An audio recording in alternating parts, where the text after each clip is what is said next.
नमस्कार मंडळी. धोंड्याचा महिना म्हणजेच अधिक मास किंवा पुरुषोत्तम मास आता संपलाय आणि खास ही रेसिपी तुमच्यापर्यंत पोचवायला मला थोडासा उशीरच झाला. पण म्हणतात ना, गोड पदार्थ बनवायला आणि खायला कधीच उशीर नसतो. त्यामुळे आज आपण बनवणार आहोत आपल्या परंपरेशी जोडलेली प्रत्येकाच्या आवडीची मऊसूद आणि खमंग गुळाच्या पुरणपोळ्या, अगदी आपल्या घरगुती आणि गावरान पद्धतीने. चला तर मग सुरुवात करूया. सर्वात आधी मी इथे 1.25 किलो चण्याची डाळ घेतली आहे. डाळ स्वच्छ धुवून त्यामध्ये पुरेसं पाणी घालून कुकरमध्ये शिजायला ठेवली. 1 ते 2 शिट्ट्या झाल्या की डाळ अगदी छान शिजून तयार होते. कुकरची वाफ पूर्ण जाऊ दिली आणि आता बघा डाळ किती मऊ झाली आहे. डाळ अगदी बोटांनी सहज दाबली जाते, म्हणजे आपली डाळ व्यवस्थित शिजली आहे. ही डाळ शिजण्यासाठी 2 शिट्ट्या पुरेशा असतात.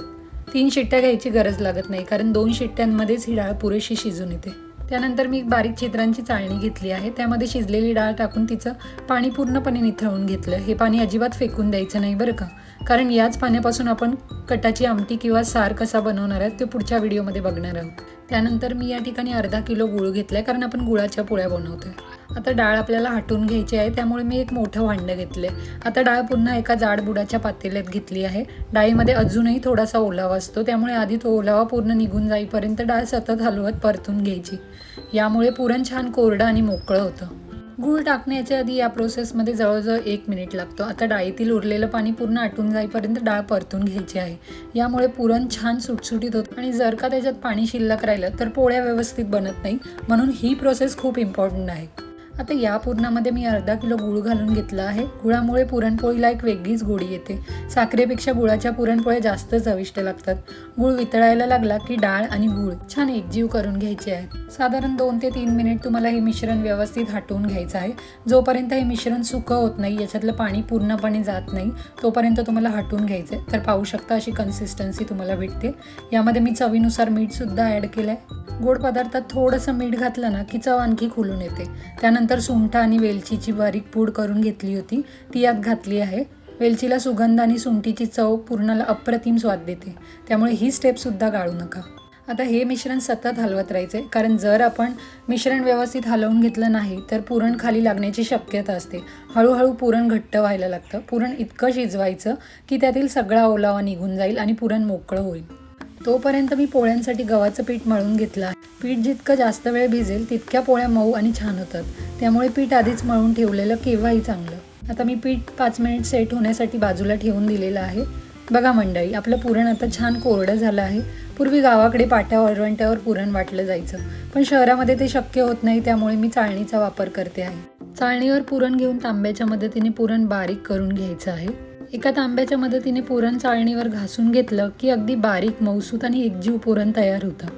हो, आणि एक गोष्ट, हे बारीक चाळणी मी जी घेतली आहे त्याच्याखाली मी एक भांडं ठेवलं आहे. त्याच्यामुळे काय होतं हे बघा, आपलं पुरण जे आपण व्यवस्थित बारीक करून घेतलं ते भांड्यामध्ये येतं. आता आपलं बारीक झालेलं वाटलेलं पुरण रेडी झालेलं आहे. पाटा वळवंटा नाही म्हणून आपण इथे चाळण घेतली आहे आणि आता तुम्ही पाहू शकता अशी कन्सिस्टन्सी आपल्याला भेटली आहे. पुरण एकदम छान आणि बारीक झालं आहे आणि आता आपण पोळ्या बनवू शकतो.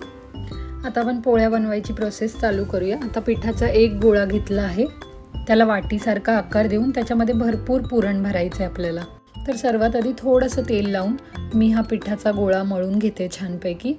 आणि आता आपल्याला त्याची एक सुंदरशी वाटी तयार करून घ्यायची आहे, कारण आपल्याला त्याच्यामध्ये पुरण ॲड करायचं आहे. पिठाचा गोळा मऊसूद मळून घेतल्यानंतर मी याला वाटीचा शेप देते.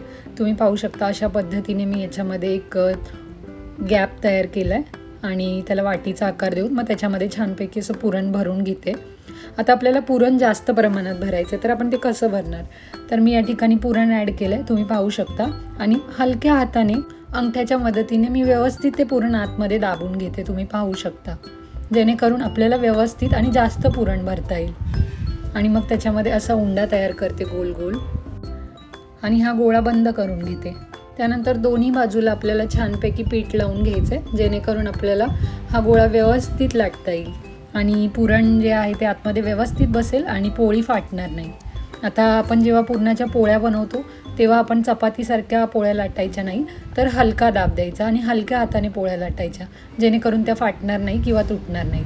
जास्त दाब दिला ना तर पोळी फुटते, त्यामुळे संयमाने आणि प्रेमाने पोळी लाटायची. बघा आपली पोळी किती सुंदर, छान आणि पातळ रेडी झालेली आहे.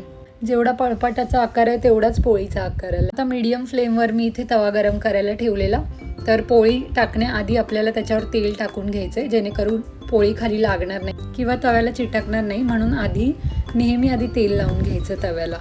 आता गरम तव्यावर पोळी भाजायला ठेवली आहे. एका बाजूने हलके डाग आले की दुसऱ्या बाजूने उलटून घ्यायची. वरून थोडंसं तूप किंवा तेल लावायचं, ज्याला जे आवडेल त्याप्रमाणे.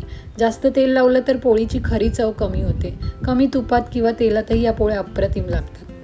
पण तुम्ही तुमच्या अंदाजानुसार याच्यावर तेल किंवा तूप ॲड करू शकता, ज्या पद्धतीने तुम्हाला लागतं. आणि आपली पोळी रेडी झालेली आहे. तर मंडळी, महाराष्ट्रामध्ये अधिक मासाला धोंड्याचा महिना असंही म्हटलं जातं. हा महिना दर 3 वर्षांनी येतो आणि भगवान विष्णूंना समर्पित मानला जातो. या महिन्यात दानधर्म, पूजा, व्रत आणि यांचे विशेष महत्त्व आहे. जावयाला विष्णूचं रूप मानून त्याचा खास पाहुणचार केला जातो. 33 कोटी देवतांचं प्रतीक म्हणून 33 अनारसे, धोंडे आणि इतर गोड पदार्थ देण्याची परंपरा आहे. यामुळे या महिन्यात पुरणपोळी, अनारसे किंवा गोड पदार्थांना विशेष महत्त्व असतं. आणि बघा मंडळी, आपली मौसूद, खमंग आणि तुपाची धार सोडलेली पुरणपोळी तयार झालेली आहे. सर्वात आधी देवाला नैवेद्य दाखवून देवाच्या कृपेने घरात सुख, समाधान आणि भरभराट नांदो अशी प्रार्थना करूया. गरमागरम पुरणपोळी, त्यावर थोडीशी तुपाची धार सोडून दूध किंवा सारासोबत तिचा आस्वाद घ्या. खरंच याची चव शब्दात सांगता येणार नाही. तर मंडळी, धोंड्याच्या महिन्याची खास गोड परंपरा आपल्या आई आजीकडून चालत आलेली ही पुरणपोळीची रेसिपी तुम्हालाही कशी वाटली कमेंटमध्ये नक्की सांगा. जर व्हिडिओ आवडला असेल तर लाईक करायला विसरू नका, चॅनलला सबस्क्राईब करायला विसरू नका. भेटूया पुढच्या व्हिडिओत. धन्यवाद.